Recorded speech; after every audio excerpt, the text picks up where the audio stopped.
এইভাবে করে করে তিনি গুনাহগার উম্মতদেরকে ওখানে থাইকা থাইকা পানি খাওয়াবেন, হাউজে কাউসারের পানি খাওয়াবেন, খাওয়া উনি দিবেন। হাউজে কাউসারের ওখানে পানি যখন খাওয়াবেন তখন একটা ঘটনা ঘটবে, তখন একটা ঘটনা ঘটবে। কি ঘটনা? কিছু ফেরেশতারা থাকবে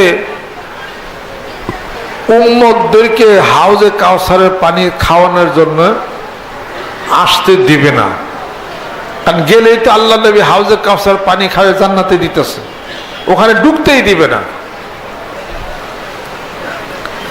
তখন আল্লাহ নবী সাল্লাল্লাহু আলাইহি ওয়াসাল্লাম বলে, এই ফেরেশতারা তোমরা কি করে আসতে দাও না কেন? কয় না, তাদেরকে আনতে দেওয়া যাবে না। কেন? কয় তারা, আপনি যে বলছিলেন তারাকতু ফিকুম আমরাইন লান তাদিল্লু মা তামাসসাকতুম বিহিমা ওয়া কিতাবাল্লাহি ওয়া সুন্নাত রাসূলি, আমি কিতাব কোরআন রেখে গেলাম, সুন্নাহ রেখে গেলাম, আঁকড়ে ধরো পথভ্রষ্ট হবে না। তারা আপনার এই হাদিস মানে নাই, না মাইনা আপনি যাওয়ার পরে বেদাতের প্রচলন তারা করছে। একটা সুন্নত যখন চলে যায় তার বিপরীতে বেদাত, একটা বেদাত এসে যায়, ওই সুন্নতটা ওই সমাজ আর কখনোই আর আসে না। হাদিস শরীফ পড়েন, মিশকাত শরীফ শেষের দিকে যান, যে তারা আপনি চলে যাওয়ার পরে বেদাত, সমাজে বেদাতের প্রচলন তারা করছে, তাদেরকে হাউজে কাউসারের পানি আমরা খাইতে দেব না। দেখছেন কি অবস্থা? পদে পদে কিন্তু ধাক্কা, মৃত্যুর সময় ধাক্কা থাকবে। শয়তান ঈমান নিয়ে যেতে পারে, শয়তান মায়ের রূপ ধারণ করে আসবে, কুমন্ত্রণা দিবে।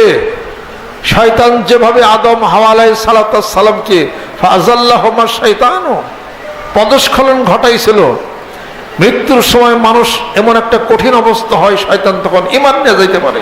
সাবধান। গেল, তারপর কবরে নামান মাত্র 3টা প্রশ্ন করা হবে। গেল 3 প্রশ্নের উত্তর। মৃত্যুর এক ঘাট, কবরে আরেক ঘাট। এই ঘাট পারি হয়ে যাওয়ার পর হাসরের ময়দানে আবার বিচার শুরু হবে। সেই বিচারে মানুষ উঠবে, এবার বিচার হবে, আল্লাহর সামনে মানুষ দাঁড়াবে। অকুল্লুহুম আতিহি ইয়াউমাল কিয়ামাতি ফাদ্দা, বিচার শুরু হয়ে যাবে। যারা এই দোয়া পড়বে, আল্লাহুম্মা হাসিবনি হিসাবান ইয়াসীরা, আল্লাহ হিসাব ইয়াসীর দান করো, সহজ করে দাও। আল্লাহ তাদের বিচার সহজ করে দিবেন। মালিক কে? পৃথিবীর কেউ যাবে না সেদিন সেখানে। আল্লাহ বলবেন, বান্দা এই কাজ কেন করছিলা? বান্দা বলে, আল্লাহ ভুল করছি, আমারও মাফ করে দেন। আল্লাহ পাক একটা পর্দার আড়াল দিয়ে জান্নাতে পাঠিয়ে দিবেন। জোরে কোন সুবহানাল্লাহ। এই দল তারাই, ইন্নামাত তাওবাতু আলাল্লাহি লিল্লাযিনা ইয়া'মালুনা সুআ বিজাহালাতিন সুম্মা ইয়াতুবুনা মিন কারিবিন, যারা গুনাহ অপরাধ করছে, গুনার জন্য মাফ চাইছে, বাকি গুনাহগুলোকে স্বীকার করছে এবং পড়ছে আল্লাহুম্মা হাসিবনি হিসাবান ইয়াসীরা, তাদের হলো মাফ করবেন। সুবহানাল্লাহ। এরপর দাড়িপাল্লা ওজন হবে, কত ঘাট পাড়ি দেওয়া লাগবে। এরপরে কিছু কিছু বিচার, কেউ টাকা পাইতো, ওই বিচার হবে। বাড়িতে গরু ছাগল পালছেন, বুখারী শরীফ খোলেন, গরু ছাগল পালছেন, ঠিক মতো খাবার দেন নাই, শীতের দিনে তার শীত লাগছে, আপনি ল্যাপ গেঁদে শুয়েছিলেন, তারে মশাই কামড়াইছে, আপনি মশারি টানাইছেন, তার যত্ন করেন নাই, এই গরু হাসরের ময়দানে আল্লাহর কাছে বিচার চাবে। আল্লাহ পাক বললেন, আমি সূক্ষ্ম বিচারক, প্রত্যেকটা জীব যাদেরকে সৃষ্টি করেছি সবারই বিচার সেদিন করা হবে, সব ন্যায্য বিচার সেদিন পাবে। সানাফরুগু লাকুম আইয়ুহাস সাকালান ফাবিআইয়ি আলা'i রাব্বিকুমা তুকাদ্দিবান, জিনিন সারে বিচার সমাপ্ত হয়ে যাবে। সেই বিচার হবে গরু ছাগলেরও। তার মালিককে ডাকা হবে, এই মালিককে ডাকো। গরু কি বলে? গরু বলবে, আমারে ঠিক মতো খাবার দেয় না, আমারে কষ্ট দিছে, আমারে মশার কামড়াইছে, আমি ভিজা জায়গায় থাকছি, আমারে কষ্ট দিছে। গরু জব করে গোশত খাওয়া হালাল, গরুরে কষ্ট দিবেন, কষ্ট দিয়া জব করবেন, এইটা হারাম। গরুর গোশত খাওয়া হালাল, গরুর কষ্ট দেবেন, ওইটা হারাম। এই বিচার কিন্তু আপনাকে পড়তে হবে। দেন কত বিচার, কয়টার মধ্যে পারি পাবেন আপনি। তারপরে হাসরের ময়দান উন্মুক্ত নিচে জমিনের উপরে তাকে শোয়ানো হবে। গরুকে ডাকা হবে, গরু ছাগল বেরিয়ে আসো, কি হয়েছে?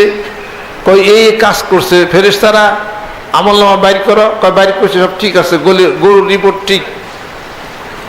আল্লাহ পাক হুকুম করবেন, এবার তোমার মালিকের বুকুর উপর দিয়ে তুমি পারাও।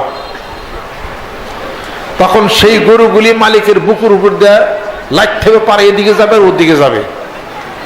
এরপর গরুকে জিজ্ঞাসা করা হবে, তুমি তোমার বিচার পাইছো? কয় পাইছি। কয় এবার মাটি হয়ে যাও। এবার তার বিচার শেষ, মাটি হয়ে যাবে। গরুর তো বেশ, তো জাহান্নাম দুজক আল্লাহ পাক ঘোষণা করে নাই, কিন্তু সে যে আমাদের অধীন, তার অধিকারকে আল্লাহ পাক দিছেন।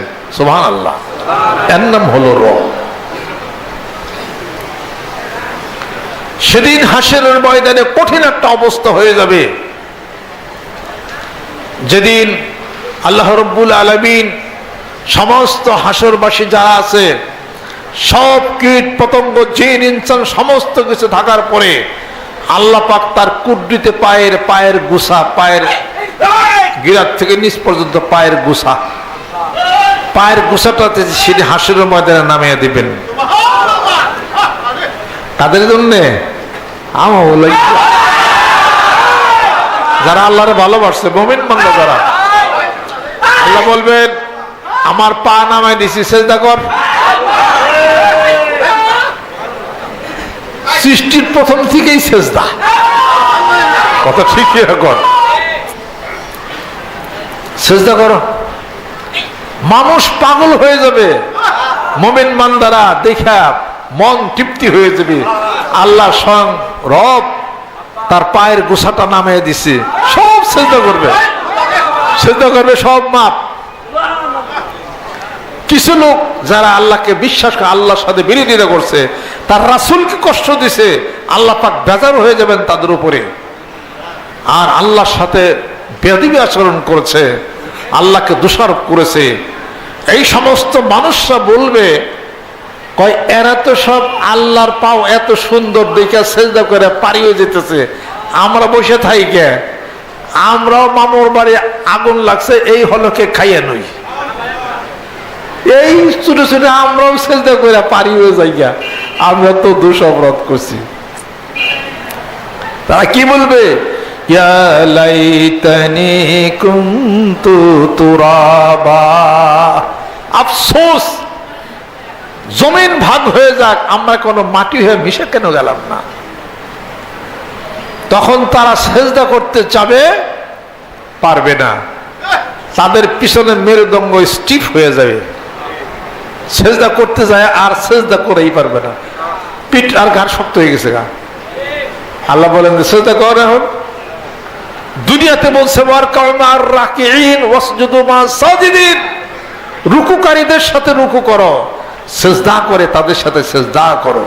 কাফেররা বিরোধিতা করছিল, তোমরা দুনিয়াতে রুকু করো নাই, দুনিয়াতে সেজদা করো নাই, নামাজ পড়ো নাই। এবার হাসরের ময়দানে আমি আল্লাহ আমার পায়ের গোছা নামিয়ে দেওয়ার পরেও তোমরা সবাই সেজদা করে জান্নাতে চলে যাবে, তোমরা সেজদা করতে পারবে না। তারা সেজদা করতেই পারবে না, তারা শক্ত হয়ে যাবে।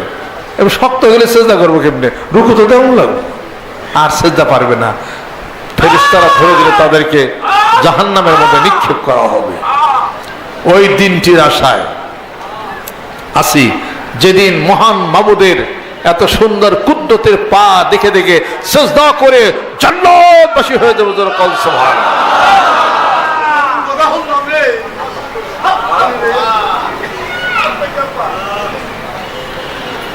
আমি তোমায় দেখে হাজারো বার দুজক যেতে রাজি, যেদিন রোজ হাসরে করতে বিচার তুমি হবে কাজ। যেদিন রোজ হাসরে করতে বিচার তুমি হবে কাজী।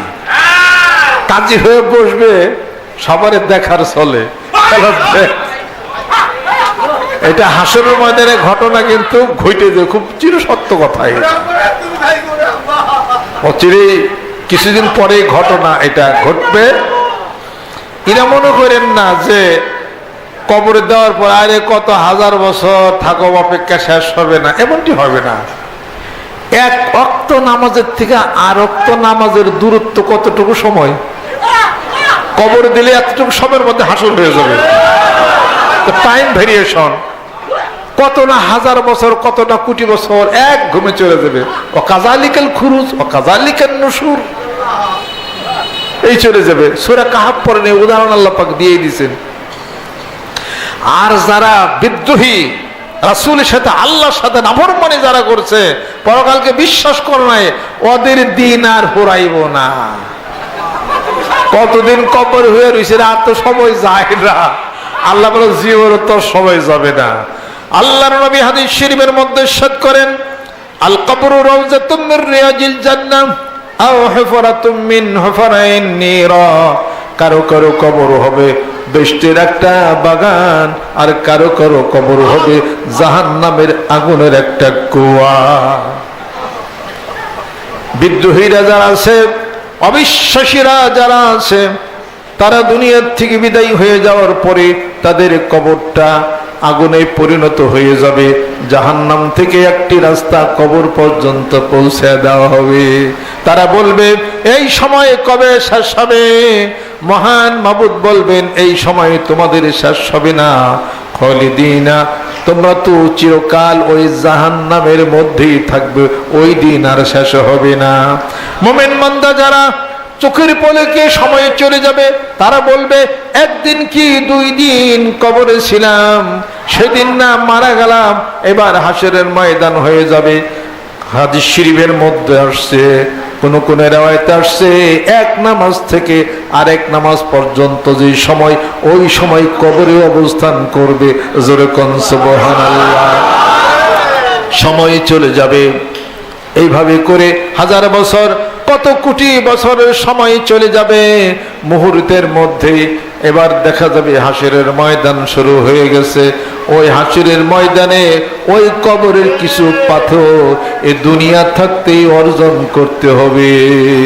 কবরের পাথেয় কবর থেকে অর্জন করা যাবে না। কবরের পাথেয় জান্নাতের পাথেয় দুনিয়ার থেকেই অর্জন করতে হবে। দুনিয়ার থেকে সদাই কিনা কবরের মধ্যে যাইতে হবে। জোরে কোন সুবহানাল্লাহ। দুনিয়াতে লাইট বাতির ব্যবস্থা করা হবে, করতে হবে। যেই লাইট, যেই বাতির ব্যবস্থা দুনিয়ার থেকে যদি করেন, কবরে অন্ধকার, কবর আলোকিত হয়ে যাবে। সেই কবরের লাইট বাতি হলো কোরআনুল কারীম তেলাওয়াত, আল্লাহর জিকির, এগুলো হলো কবরে অন্ধকার আলোকিত হয়ে যাবে। জোরে কোন সুবহানাল্লাহ। নামাজ যদি পড়েন জান্নাতের চাবি হয়ে যাবে। আর যদি আল্লাহর জিকির করেন, এক একটা জিকির কবর আলোকিত হয়ে যাবে। মুমিন বান্দারা কবরে যখন যাবে, জান্নাত থেকে একটি রাস্তা কবর পর্যন্ত পৌঁছে দেওয়া হবে। ওই জান্নাতের সমস্ত আরাম আয়েশগুলো সে ভোগ করতে থাকবে। আর হাসরের ময়দানে বিচার শেষ হয়ে যাওয়ার পরে সে চিরকালের জন্য জান্নাতে প্রবেশ করবে। যেরকম তিনটি প্রশ্নের উত্তর যখন হয়ে যাবে, ছিল মারা হয়ে যাবে, সে হলো মুমিন। আল্লাহ তাকে ক্ষমা করে দিচ্ছেন, অপেক্ষা থাকবে জান্নাতে যাওয়ার জন্যে। আর কবরে সে শান্তি সে পাইতে থাকবে। আর যদি প্রশ্নের উত্তর না দিতে পারে, নাফরমান যদি হয়ে যায়, আল্লাহ বিদ্রোহী যদি হয়, রাসূল বিদ্রোহী যদি হয়ে যায়, কবরের একদিকের মাটি অন্যদিকে চলে যাবে। হাড়গুলির সঙ্গে হাড়গুলি ঢুকে যাবে। সে যতই চেষ্টা করুক, সে বলবে আর একটু সময় দেন আল্লাহ, দুনিয়াতে আমরা বেশি বেশি দান সদকা করবো। আল্লাহ বলে কোনো সময় তোমাদেরও হবে না। বুঝতে হবে এরা যা ঘটে মৃত্যুতে একবারই ঘটে, দ্বিতীয়বার আর ঘটে না। এই জন্যে আমার দরদি বন্ধু বলেছিলেন, যে দেশে গেলে মানুষ চিঠি লেখে না, যে দেশে গেলে কোনো বন্ধু বান্ধবের নিকট খবর পাঠায় না, যে দেশে গেলে মা বোনেরা হাতের চুলি খুলে যায়, গলায় স্বর্ণের এত দামি চেনটা থাকে, খুলে রাখা হয়, এত দামি শাড়ি, এত দামের ব্লাউজগুলি খুলে রাখা হয়। আবার তোমাকে সাদা একটি মার্কিন দিয়া সাইপা দিয়া তোমাকে উত্তর শিওর করে পাঠায় দেওয়া হবে। যেই দেশে গুলো বন্ধু বান্ধবের নিকট খবর পাঠায় না, এই দেশে গেলে স্বামী স্ত্রীর খবর নাই না। ইয়াউমা ইয়াফিরুল মারউ মিন আখিহি, যে দেশে গেলে কোনো ভাই ভাইয়ের কাছ থেকে কোনো সাহায্য চাইতে পারে না, যার যার চিন্তায় সেই বিবর হয়ে যায়। ওই দেশের নাম হলো কবর। যে গেলা সেই যে গেলা, আর তো ফেরা হবে না। জন্মের মতো গেলা দুনিয়ার সব কিছু রাইখা, তাহলে এত দুনিয়া দুনিয়া কেন করো? কথা ঠিক কিনা? এত দুনিয়া দুনিয়া কেন করো? দুনিয়ারে তালাশ করতে করতে দুনিয়া খালি যাবে, দুনিয়া পাওয়া কোনোদিন শেষ হবে না। কথা ঠিক কিনা? শেষ হবে?